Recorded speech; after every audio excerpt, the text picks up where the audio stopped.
เอาเป็นว่าเฮาเล่นเพลงเก่าๆก่อนอีกก็บ่เก่าเอาเก่าปานใดล่ะฮักเพียงนางได้บ่บ่จะฮักโอ้ชื่อบ่รีโดนแล้วเนาะเพลงนี้ก็ได้ของไอ้จอยทศกัณฐ์นะเพราะว่าเป็นเพลงที่หากินแท้นั่นอะไรเงี้ยนึงเอาเนี่ยเจ้าของเพลงเพิ่นได้เนาะcover แบบยุ่งๆเดี๋ยวต้องขออนุญาตเพลงต้องขออนุญาตบ่แม่นต้องขออนุญาตไอ้จอยโอ้ยสับสนวุ่นวายแล้วนี่นะขออนุญาตไอ้จอยที่ว่าสิเอาเพลงเพิ่นมา cover หาว่าเอามาให้ไอ้เสียเพลงง่ายก็ต้องขอโทษขออภัยก่อนแต่ว่าก็คือสิบ่เสียดอกสวัสดีสดได้ไหมสดเพิ่นเข้ามาทักทายนี่นะเห็นว่านี่นะด้วยสดเสริมสวยสดเสริมสวยสดใช้ยาลาด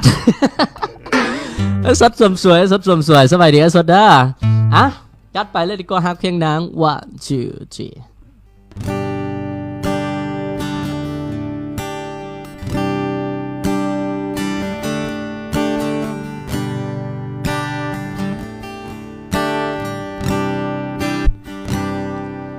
บ่เคยจะคิดและบ่นึกเลยว่าจะมาพบกันรู้สึกดีๆและเข้าใจกันมันก็เลยฮักกันนั่นคงเป็นความผูกพันที่มีต่อกันเสมอมาและนี่คงเป็นความห่วงใยและเข้าใจกันทุกสิ่งที่นางให้มาจะเก็บรักษาเอาไว้ข้างในจงเชื่อใจในคำสัญญาว่าจะฮั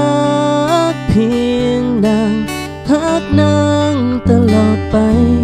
สุดหัวใจ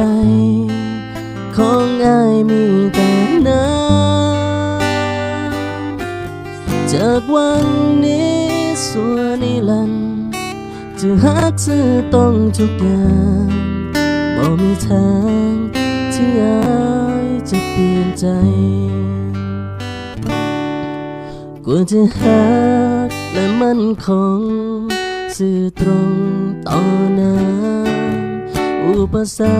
รคสิ่งต่างๆก็จะผ่านพ้นไปจะเปลี่ยนอยู่เคียงข้างนางทั้งตัวและใจนั่นคงเป็นความผูกพันที่มีต่อกันเสมอมาและนี่คงเป็นความห่วงใยและเข้าใจกันทุกสิ่งที่นางให้มาจะเก็บรักษาเอาไว้ข้างในจงเชื่อใจในคำสัญญาว่าจะฮักเพียงนางฮักนางตลอดไปสุดหัวใจของนายมีแต่นา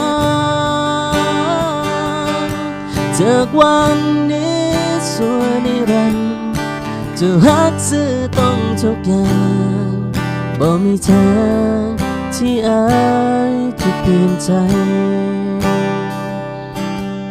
บ่มีทางที่อ้ายจะหมดหักไป